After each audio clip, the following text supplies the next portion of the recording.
behind me, you can see the cows have been milked in the milking parlours. This is what happens once they've given birth, and the udders start naturally producing milk.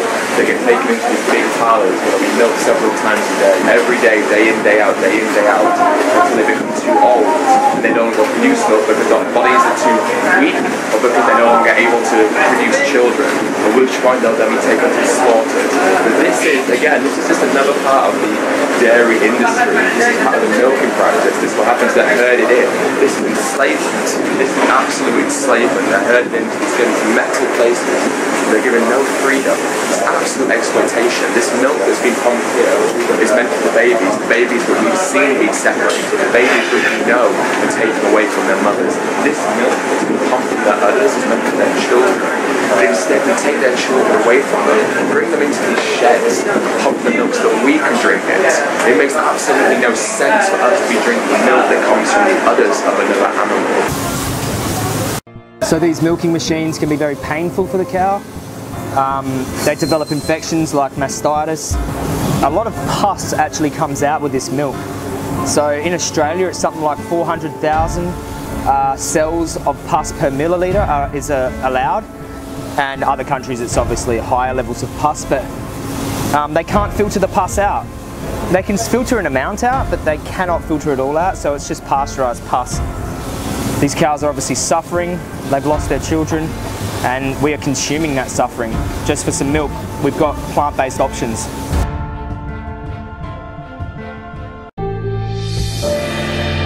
They look really sad, don't they? Like in there, you see they look like taking all their life, or squeeze them, sucking the life out of them. Everything, they squeeze everything from their soul, from their body. Their body, their emotion, their children, everything.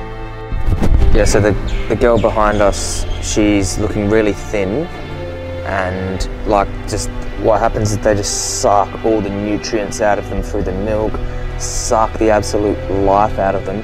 To they look like a bony mess like this lady behind us. It's just, see the hip bones just protruding out there. And on the floor here is just their waste. Everybody's not okay. Yeah. They're very young. They're already sick and thin, and not feel good. Yeah. And they squeeze, like I told you before, they squeeze their life. Yeah. They squeeze everything from them. Yeah.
This mother behind me here just had her newborn baby taken away from her. You can see the remains of the pregnancy, the birth still hanging outside of the vagina. And the baby's still so newborn, and still hanging outside of the mother's vagina. And already they've been separated from their mother, put into a solitary pen. They'll never ever see their mother again. This is what happens in dairy farms all over the world. This is what happens as soon as a mother gives birth, as soon as she gives birth to her child, the farmer comes and takes that baby away from their mother, puts them into these solitary confinement, just these metal pens, and they will never see their mother again, never breastfeed, never cradle, never hug, never see comfort, never be licked by their mother again. Taken away from their mothers forever.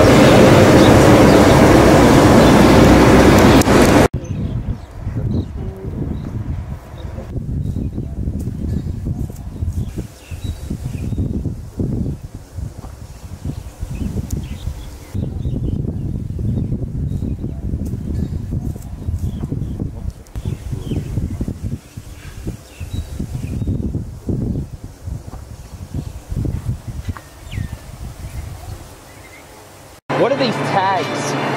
Are they electronic tags? Yes. So Tal was saying that these electronic tags on the animals tell them when they've been milked and how much milk they're producing. Yes. And if they don't produce enough, what happens to them? If they see the amount is getting, less, so they just get them to the slaughterhouse. Yes. And I noticed there's no males around here. Where are all the males? They're, they got killed because people like to eat animals. Their flesh. They want to eat. If you want to drink the milk, all the males will get killed. So, and all these cows, they all go to the meat industry. No one survives. No one gets out of here alive. Yeah. A lot of people say to me, "I'm a vegetarian. It's good enough for me." Yeah. And then I have to tell them the truth. It's not good enough to the world, and it's not good enough for them. Yeah. Look at that. They're living in their own here. The only time the cows get violent is when they're taking her baby away from her. Yeah. And you can ask all the farmers and they will tell you that the first time, the second time, even the third time, she's fighting. Yeah. She wants her baby. But after that, she doesn't even fight. She stops fighting. She stops fighting. And this is the story or the set of reality that I can imagine. Because I'm a mother, I can realize that. And look at the milks coming out here. I heard they produce 12 times more milk than they've been genetically modified. Is that true? That they produce 10 more? times. 10 times. Yes. 10 times more milk than they would naturally produce. Look at her spinal cord. And that's the thing, they're so innocent, yeah? yes. They're innocent. Innocent beings.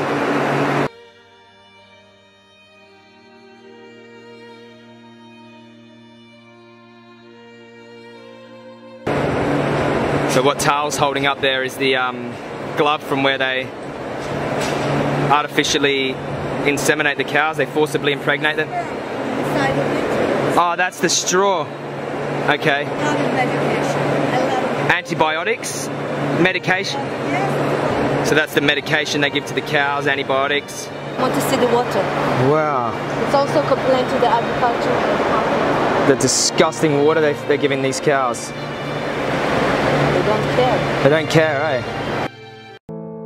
A lot of people become vegan because they said it's gross, first of all, because they're shitting on themselves. Yeah. They look terrible. Yeah. And they don't want to take part of this. No. That's terrible.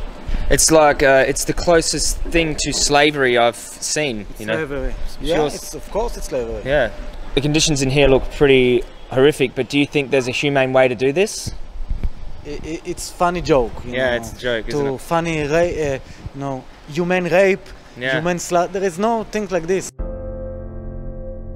You know, people drive in the roads of Israel and see the animals on the side of the, free, like Yeah. free, but they don't really free.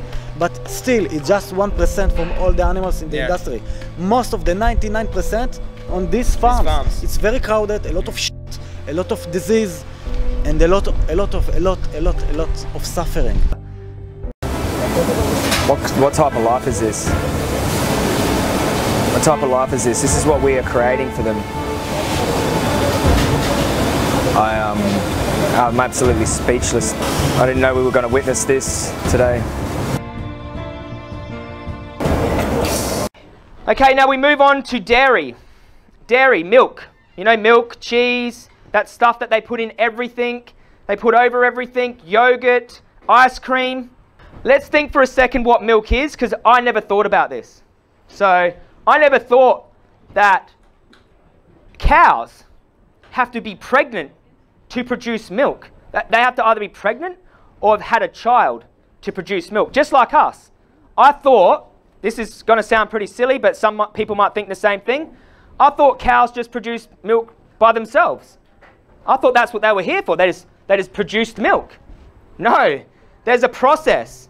There is a process.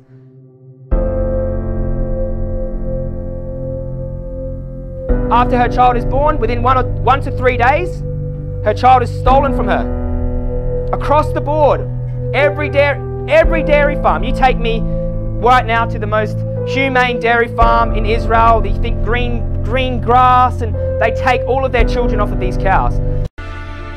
The cow will bellow out for days. It's called pining. They pine out for their child. And their children are only sometimes 50 meters away, very close. And they can hear each other screaming for each other. And they connect to the story, to the mother, that they take her child, and she's crying and yelling, where's my child? And we see, after we're gonna see the little babies, that they are alone on the metal cages, and a lot of them dies. Also, 10% in Israel dies on the cages, on the little babies, because they don't have their mother milk, they don't have the good care.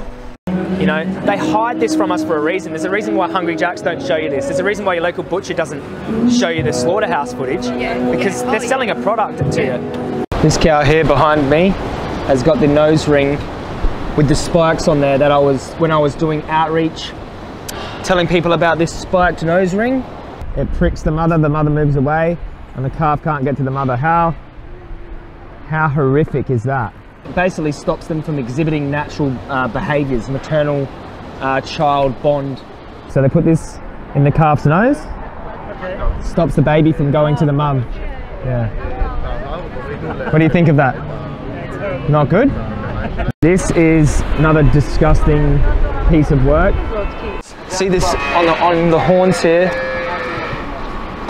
They put some of this caustic powder to stop the horns from growing. But sometimes the horns can grow inside instead of growing out. So it's not very effective, but they put it on the calf's horns, stops the horns from growing. Sometimes the acid can leak out into their eyes and blind them. Oh my. This here, to tag the cows. All these cows are numbered, they're branded, they are treated as property. Their life doesn't belong to them. So they're just a number. It's like enslavement, yeah? This is basically to inject antibiotics into the animals. They use the same needle for each animal so they can pass diseases on to the animals like this. So they use the same needle on so they can spread disease like that. The reason this glove is so big is because the vet will stick his whole fist into the cow's anus. They hold them down in a rack so they cannot move, because they don't want this to happen to them. To hold the cervix. And then after harvesting the semen from a male bull, and we know how they harvest semen from bulls, they sexually violate the animal. This is violating the animal. This is violation because there is no consent. Stick a tube of semen into the cow. This is how they forcibly impregnate the cows. What do you think about that? Do you know what this is for? Up the cow. Yeah. This here, forcible impregnation. This hand goes in her backside. So they hold the cervix. What did you say? It's like rape. Yeah. Yeah, well it is. There's no difference. Can you explain your story to me? Well, I know these implements pretty well because when I was 12, I worked in a dairy farm for a few days. I saw people use these for real. Wow. Yeah. The thing that made me go vegan, I saw a cow with 2 broken legs that a truck came to her to take her to the meat industry to slaughter, and they just electrocuted her with this. And this here is a electrical prod. Yeah, so they put the animals don't want to go to death. They force them down the kill line. And she was screaming, and what I did, I just jumped to the truck and I hugged her because she was screaming like hell. And they just told me that they can't treat her because she was it's too much money. Rapists, you know, all of these kind of things started coming onto our feed. Well, you have used those words, that farmers can be compared to rapists and Okay, murderers. so I want to just publicly say that I condemn any death threats and any name-calling. That's not the way I advocate. But I think we need perspective in this situation. Now, the dairy industry are responsible for separating families. When these calves are born, they are taken away from their mother, OK? That milk will be given to human beings, OK? Now, those calves, if they're born a boy, they'll be bolt gunned in the head, sometimes on their first day of life, OK? And the female calves will suffer the same fate as their mother, which is forcible impregnation. They're not getting pregnant naturally, forcefully. A fist into the cow's anus, OK? They harvest the semen from a bull, and we all know how they do that, and then they inject that semen into the cow, OK? And then when she's pregnant, they take her calf away from her. And this is why they call it, you know, vegans might call it kidnap. And when she can't produce milk anymore, she's murdered for her body, OK? A mother. And so the rape is the insemination? Well, it's forcible impregnation, isn't it? If it was anyone, it's the victim. If it was a human being, we'd call it what? What would we call it? But it's not a human being, it's a cow. It's forcible, it's sexual abuse. So just want to check, and just being absolutely sure, there is no difference in the laws of nature for you than there would be between human and animal form. If we're sexually violating a sentient being, just like us, they experience consciousness just like us, we're sexually violating them against their will, that is immoral. They cannot give consent for this. So how do you answer that then, as farmers? How do you... I find that really offensive. Sorry, Dos. The word rapist, to use that word for inseminating a cow, I feel is wrong. So you think that being called a rapist is immoral, but the act of sticking your hand inside of a cow without their consent isn't immoral? I think it's important to talk about the terminology here because there are three words that are consistent in a lot of these comments from vegan activists. Rape, murder and slavery, OK? What happens to your cows... Would you mind if I finish? What happens to your cows when they cannot produce milk anymore? For you. Can we Would you mind if I finish this sentence? I'm very, very happy to address... We will come on to that one. I'm very happy to address all aspects of this, but would you mind me finishing the sentence? These three words, rape, murder and slavery, are consistent. Now, these are words that, first of all, are fairly inaccurate when applied to our farming practices. Rape is an act of sexual predation. Murder is an act of one human being purposefully killing another human being. Slavery is the enslavement of one human being by another human being. Now, I think that the use of these words, whilst... So you're playing word games. Let's talk about the act. Let's talk about the act. You're taking an animal's life against their will. What is happening? What is that? Is that moral, to take an animal's life against their will? Call it murder. Call it taking an animal's life against their will. OK? How is that moral? It's not humane to take an animal's life. Can I just talk about the terminology? Let's talk about the act. Can I just say, animals kill animals, though? That's what I was then going on to, Holly. Animals rape each other in the wild too. We cannot point to nature and say that that's moral, OK? We're a civilised society. To take someone's life against their will is savagery. Actually, I think... Would you agree? Do you think it's humane? It's not my point. I think when you have to look at nature, you have to look at the human being, you have to look at the last 200,000 years and how we've evolved and what we've become. We have billions of people in this world, and everyone has to be fed. We, as human beings, eat meat and vegetables, like many other species, of which all of those animals very often actually eat another animal in a far worse way than actually we. We don't need to for our health. We don't need to. Also, as well, you've compared artificial insemination to rape, in the sense that the cow doesn't give permission for this insemination. Compared it to rape? Yeah.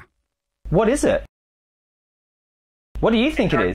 It's artificial insemination. Well, they're not giving... No, artificial insemination is a medical term for something that is... it's a medical procedure where a human being can give consent for that. Now, animals don't tell you that it's okay to shove your hand inside of their anus, to stick a tube full of bull semen into their vagina, to impregnate them and to steal their children away from them. Where is the consent there? I mean, cows are very uncomfortable when they have a farmer's hand up their bottom. I mean...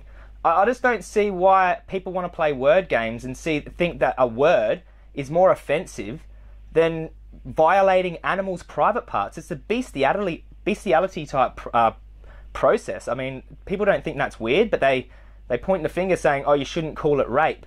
What do you want us to call it?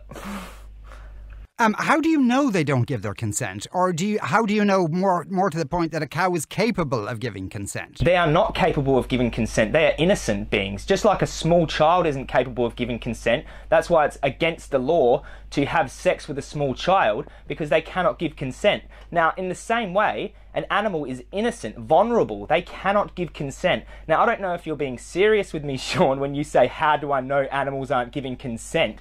They avoid any interaction with their private parts. They try to avoid it. They hold them down in a rack. The cows, they hold them down in a rack so they don't move. So if a bull has sex with a cow, that's also rape, because the cow is incapable of giving consent. If any animal has sex with any other animal, that's rape, because they're incapable of giving consent. So rape is widespread in the natural world. We are moral agents.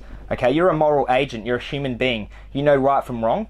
What happens in nature happens in nature. Now, we cannot justify our actions because of what's happening in nature. Humans have always eaten animals. So they enslaved. Slavery was around for 400 years. Just because something traditionally happens does not make it moral. You cannot appeal to history. You cannot appeal to tradition, because humans have been killing each other for thousands of years too. That does not make it moral and mean we should continue. Just because we've been stabbing animals and killing them for thousands of years doesn't mean it should continue. I mean, you don't see the contradiction there, or the fallacy in that? Well, I don't know if you're comparing like with like necessarily, because slavery obviously involved human beings, and there would be an argument that animals have a different set of rights. No.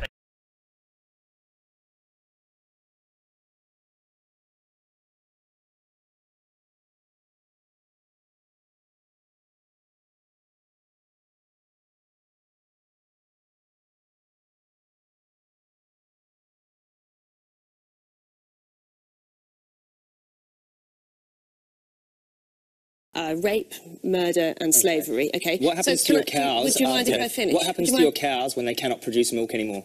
For you, would you mind if I finish this sentence? I'm very, very happy to address. I'm very happy to address all aspects of this, but would you mind me finishing the sentence? They didn't address that. I said, what happens to your cows after they can't produce milk for you anymore? I'm happy to address that. She never addressed that. This is one of the things they're hiding. They are. I'm happy to address that. We do that in a few, and then they never do. They never do? They never do. Okay. Because 50% of the beef in the UK comes from spent dairy cows, spent mothers. Okay, they won't address that.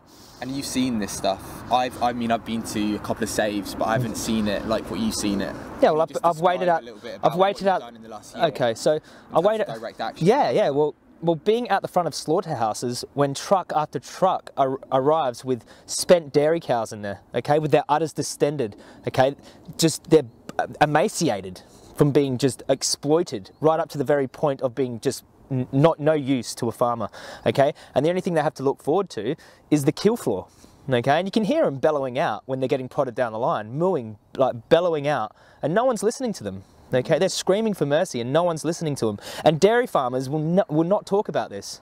Okay. So when people ask you, like on the news and on TV, you seem to be a vegan extremist. Why are you so extreme? This is the kind of thing you say, right? Yeah, exactly. This is exactly what I'm going to say. Okay, because they cannot hide from this fact. All those cows are going to the slaughterhouse. All of them. All those dairy cows. They might show you the green pasture picture. It's all propaganda.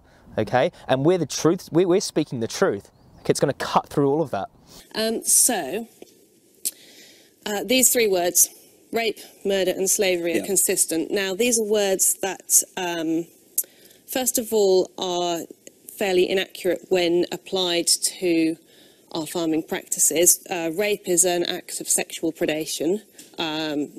She is playing word games. Well, let's call it whatever you want.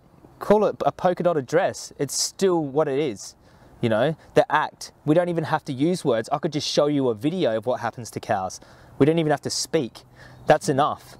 Murder is an act of one human being purposefully killing another human being. Slavery is the enslavement of one human being by another human being. Okay. Now, I think that the use of these words, whilst... So you're playing word games. Let's talk about the act. Let's talk about the act. You're taking an animal's life against their will. What do you think the average non-vegan at home watching this would be thinking? Well, I think some of them might have thought she had a point, until I refuted her ridiculous claims that words are actually worse than the action of hurting an animal. I mean, I called her out for playing word games, basically. What is that? Is that moral? To take an animal's life against their will? Call it murder. Call it taking an animal's life against their will. Okay? How is that moral? It's not humane to take an animal's life. Can I just talk about the terminology? Can I just say animals kill animals, though? Dairy industry is single-handedly responsible for more child kidnaps, more murders, more exploitation than any other industry on earth, okay? This is an immoral industry and needs to be left in the Stone Ages along with all the other immoral things we used to do. You go into a supermarket, there's 20 different milks to choose from, but we still want the one that was stolen from a dead baby cow, you know, because they kill all the cows and calves in the... Someone was saying even milk, the way they milk the cow, the way they keep the cow, and the way they keep having the mother cow pregnant, and they take the baby. Yes. So even milk. I've been in a dairy farm, it's a sad, depressing, they separate the families, they kill all the bobby calves, all get killed because they can't produce milk. So they're killed. And they keep making the mother cows pregnant. And the way they do it is they have a bull that they harvest his semen from, and then they artificially, they stick their fist inside her ass. So first they get forcibly impregnated, they stick a fist up their ass, and they stick a tube of semen in them, and they get them pregnant, right? Then when they have their baby, they take the babies away from all the cows. Do you know why? Right. They're killing the cows or selling them? Well, they want to take the babies away because they'll drink all our milk. And then they artificially inseminate her. And when she has a baby, they take all their milk, take a baby away. If it's a boy, they kill the boy.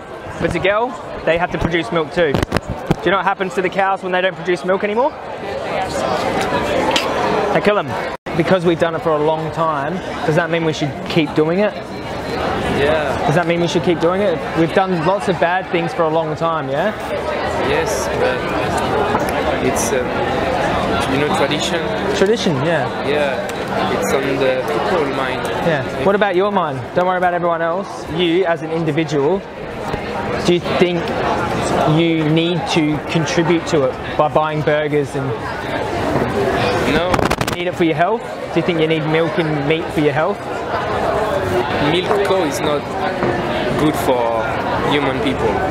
If we can be healthy without doing this to animals, you know, we can eat them. We don't need them to survive. Yes, but we're basically doing it for some other reason. Yeah. Like that's not necessary. Yes. Like if we can get burgers and cheese and milk from plants, why are we doing this to these animals? It's not the same taste.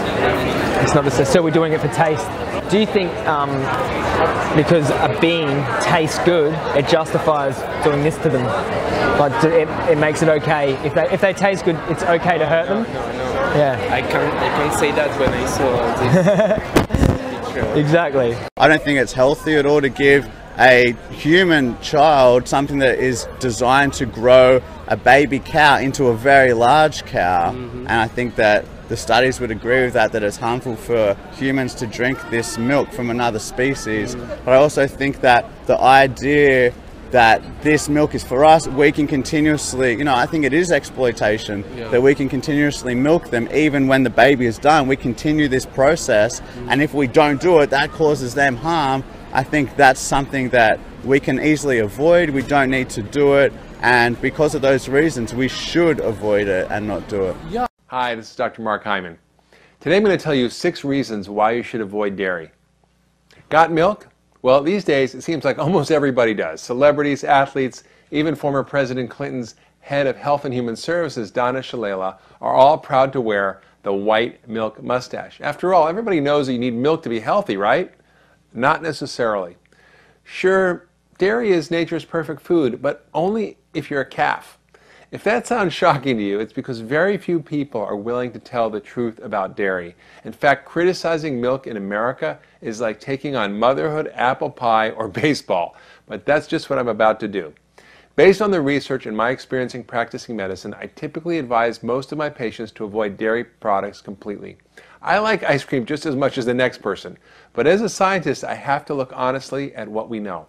In just a second, I'll explore the many ill effects that are documented from eating dairy. Now that advice flies in the face of the new up-to-date food pyramid from the United States Department of Agriculture. Now the USDA's food pyramid recommends drinking 3 glasses of milk a day. What's wrong with that? Well, for one thing, it's a recommendation that's not based on strict science. And some of the experts who helped create the pyramid actually work for the dairy industry, which makes the U.S. Department of Agriculture recommendations reflect industry interests, not science or our best interests. According to Dr. Walter Willett, who has done many of the studies and reviewed this topic extensively, there are many reasons to pass up milk, including 1, milk doesn't reduce bone fractures. Contrary to popular belief, eating dairy has never been shown to reduce fracture risk, but dairy may actually increase the risk of fractures by 50%, according to the Large Nurses' Health Study. Less dairy equals better bones. Countries with the lowest rates of dairy and calcium consumption, like those in Africa and Asia, have the lowest rates of osteoporosis. Next thing is that calcium isn't as bone protective as we thought. Studies of calcium supplementation have showed no benefit in reducing fracture risk. Vitamin D, on the other hand, appears to be much more important than calcium in preventing fractures. Also, calcium may raise cancer risk. Research shows that higher intakes of both calcium and dairy products may increase a man's risk of prostate cancer by 30 to 50%. Plus, dairy consumption increases the body's level of insulin-like growth factor 1, a known cancer promoter. Calcium has benefits that dairy doesn't. Calcium supplements, but not dairy products, may reduce the risk of colon cancer. And another problem with dairy is that not everyone can stomach dairy. About 75%, or 3/4 of the world's population, is genetically unable to properly digest milk and other dairy products, a problem called lactose intolerance. So based on such findings, Dr. Walter Willett has come to some important conclusions. 1, everybody needs calcium, but probably not as much as our government's recommended daily allowance of 1,500 milligrams a day. 2, calcium probably doesn't prevent broken bones. Few people in this country are likely to reduce their fracture risk by getting more calcium. 3, men may not want to take calcium supplements. Supplements of calcium and vitamin D may be reasonable for women. And 4, dairy may be unhealthy. Advocating dairy consumption may have negative effects on health. Now this is from Dr. Walter Willett, not me, so you should think about your next glass of milk. If all of that isn't enough to swear you off milk, there are a few other scientific findings worth noting. First, the Federal Trade Commission recently asked the USDA to look into the scientific basis of claims made in their milk mustache ads. The panel of scientists stated the truth clearly. Number 1, milk doesn't benefit sports performance. Number 2, there's no evidence that dairy is good for your bones or prevents osteoporosis. In fact, animal protein in it may actually help cause bone loss. Number 3, dairy is linked to prostate cancer. Number 4, it's full of saturated fat and it's linked to heart disease. Number 5, dairy causes digestive problems for 75% of people with lactose intolerance. And number 6, dairy aggravates irritable bowel syndrome. Simply put, the FTC asked the dairy industry, got proof? And the answer was no. Plus, the dairy may contribute to even more health problems like allergies, sinus issues, ear infections, type 1 diabetes, chronic constipation, and anemia in children. But what about raw milk? Well, isn't that a healthier form of dairy? Well, not really. Yes, raw, whole, organic milk eliminates some of the concerns, like pesticides, hormones, antibiotics, and the effects of homogenization and pasteurization, but to me, these benefits don't outweigh dairy's potential risks. From an evolutionary point of view, milk is a strange food for humans. Until 10,000 years ago, we didn't domesticate animals, and we weren't able to drink milk unless some brave hunter-gatherer milked a wild tiger or a buffalo. Now, most scientists agree that it's better for us to get calcium, potassium, protein, and fats from other sources, like whole plant foods, vegetables, fruits, beans, whole grains, nuts and seeds, and seaweed. Great source of minerals. The number one source of calcium in the American diet is dairy products. The number one source of artery-clogging saturated fat, however, in the American diet is not beef, it's dairy products. Number one allergen in the food supply as well.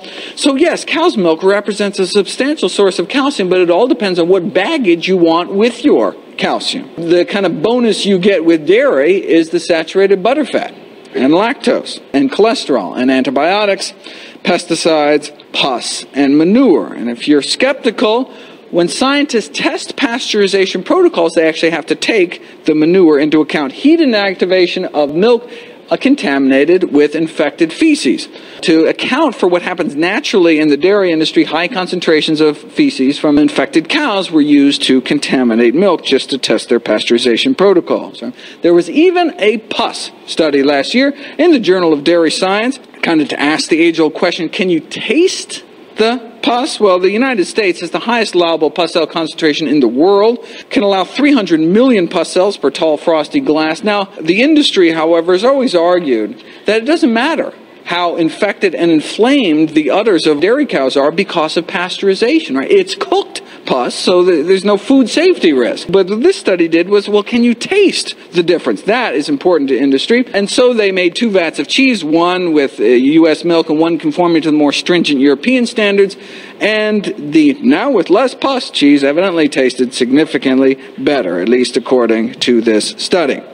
And speaking of pus, yes, zits. New Harvard study found so much significantly more acne in milk drinkers that it led a top dermatology journal to editorialize for what they call a no dairy diet, reducing dairy for anyone with acne to 0 because of the hormone content in milk. There's no such thing as hormone-free, milk, meat, or eggs. All animals produce testosterone, estrogen, and those steroids are deposited in their flesh and fluids. Harvard nurses studied those eating dairy doubled their risk of having a heart attack. Or feed your kid lots of dairy and triple their risk of colorectal cancer 65 years later. So these were children that were fed dairy as kids 65 years later had triple the colorectal cancer risk compared to those that didn't have dairy as children. More dairy, more prostate cancer. More dairy, more testicular cancer. More dairy, more Parkinson's disease. Every single study ever done on Parkinson's and dairy consumption found increased risk of Parkinson's for those eating dairy.